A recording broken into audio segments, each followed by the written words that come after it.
आप सभी को जय मसीह की। आज हम प्रभु के वचन को पढ़ेंगे। तो वचन है भजन संहिता 49 में। तो आप सभी इस वचन पे विश्वास करिएगा। इस वचन के द्वारा परमेश्वर आप सभी को आशीष दे। तो अगर इस वचन पे विश्वास है तो कमेंट में आमीन लिखिएगा। परमेश्वर आप सभी को आशीष दे, बहुतायत से दे। तो मैं उम्मीद करती हूँ कि आप लोग इस वचन को पूरा सुनेंगे और विश्वास करेंगे और आपके जीवन में आशीष मिलेगा। तो आप लोग ध्यान से सुनिएगा, तभी प्रभु के वचन को समझ पाएंगे।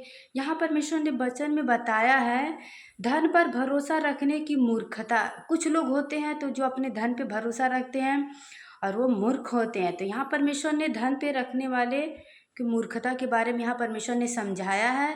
तो आप लोग इस वचन को पूरा सुनिएगा। इस वचन के द्वारा परमेश्वर आप सभी को आशीष देंगे और ध्यान से सुनिएगा। तो ये वचन है भजन संहिता 49 में। हे देश देश के लोगों यह सुनो, हे संसार के सब निवासियों कान लगाकर सुनो। क्या ऊंच क्या नीच, क्या धनी क्या दरिद्र, कान लगाओ। मेरे मुंह से बुद्धि की बातें निकलेगी और मेरे हृदय की बातें समझ की होगी। मैं नीति वचन की ओर अपना कान लगाऊंगा। मैं बीड़ बीड़ बजाते हुए अपनी गुप्त बात प्रकाशित करूंगा। हालेलुया। तो आप लोग ध्यान से वचन को सुनिएगा। परमेश्वर ने इस वचन में कैसे आप लोग को समझाया है। विपत्ति के दिनों में जब मैं अड़गा मारने वाले की बुराइयों से घिरूं, तब मैं क्यों डरूंगा। जो बुराइयां करते हैं जो लोग, मतलब उनसे मैं क्यों डरूं। जो अपनी संपत्ति पर भरोसा रखते हैं और अपने धन की बहुतायत पर फूलते हैं। कुछ लोग होते हैं जो अपनी संपत्ति पे भरोसा रखते हैं और अपने धन पे बहुत घमंड करते हैं। उनमें से कोई अपने भाई को किसी भांति छोड़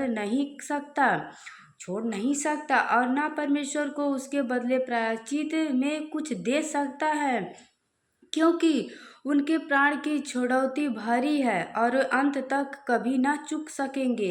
कोई ऐसा नहीं है जो सदैव जीवित रहे। कोई ऐसा नहीं है जो सदैव जीवित रहेगा, क्योंकि देखने में आता है कि बुद्धिमान भी मरते हैं और मूर्ख और पशु सरीखे मनुष्य भी दोनों नष्ट हो जाते हैं और अपनी संपत्ति दूसरों के लिए छोड़ जाते हैं। वे मन ही मन यह सोचते हैं कि उनका घर सदा स्थिर रहेगा और उनके निवास पीढ़ी से पीढ़ी तक बनी रहेगी।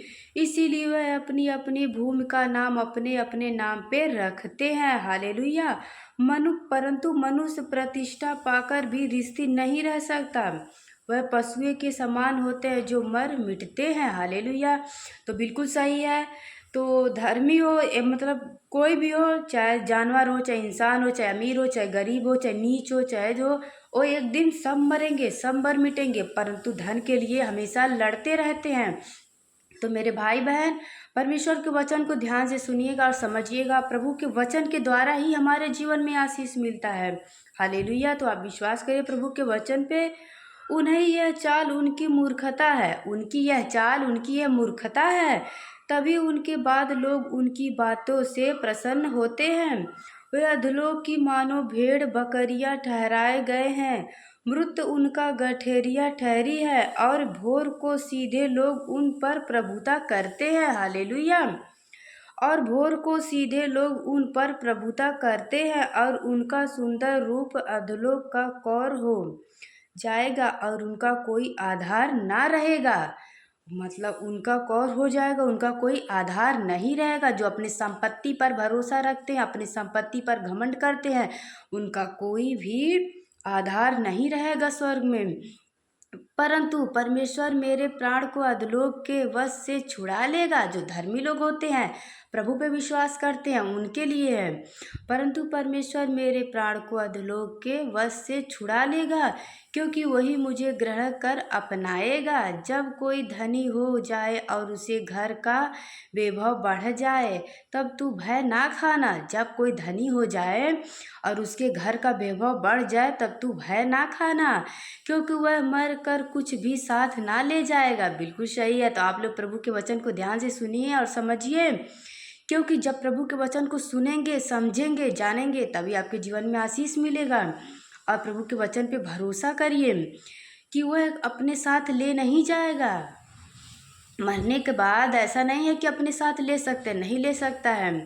ना उसका वैभव उसके साथ कब्र में जाएगा। चाहे वह जीते जी अपने आप को धनी क्यों ना कहे, धन क्यों ना कहे, जीते जी सब लोग अपने आप को बहुत धन्य कहते हैं, परंतु उनके साथ उनका कुछ जाएगा नहीं।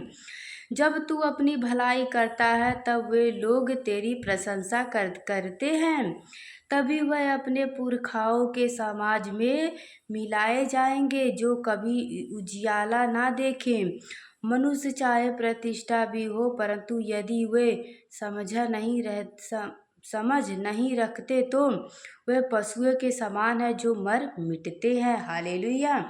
अगर आप प्रभु के वचन को मैंने समझ पढ़ के सुना दिया है, तो अगर आप बुद्धिमान हैं, समझ गए होंगे, तो प्रभु के वचन को समझे होंगे, आप कभी अपने धन पे घमंड नहीं करेंगे, तो आप परमेश्वर के वचन पे चलेंगे और नम्रमंद रहेंगे और धर्मी बने रहेंगे और प्रभु के वचन पे विश्वास करेंगे। तो परमेश्वर क्योंकि हमेशा आपके साथ रहता है, तो मैं प्रार्थना करती हूँ, हे हमारे पिता परमेश्वर, आज जितने भाई बहन ने इस वचन को सुना है, विश्वास किया, परमेश्वर उन्हें आशीष दीजिए, क्योंकि पिता परमेश्वर उनका भरोसा सदा आप पे और आपके वचन पे परमेश्वर। आप दयालु हो, आप महान हो परमेश्वर। उनके जीवन में जो भी दुख और कष्ट तकलीफ है प्रभु यीशु, उन्हें दूर करिए, उन्हें आशीष दीजिए परमेश्वर। वो सिर्फ आपके पास आए हैं प्रभु यीशु, वो अपना टूटा मन आपके पास लाए हैं परमेश्वर। उन्हें आशीष दीजिए, उनके हर काम में उन्हें बरकत दीजिए पिता परमेश्वर। मैं यीशु के नाम से मांगती हूँ प्रभु जी, आज जितने भाई बहन ने आपके वचन को सुना है, विश्वास किया प्रभु, उन्हें आशीष दीजिए। हालेलुया, आमीन। God bless you. जय मसीह की। परमेश्वर आप सभी को आशीष दे।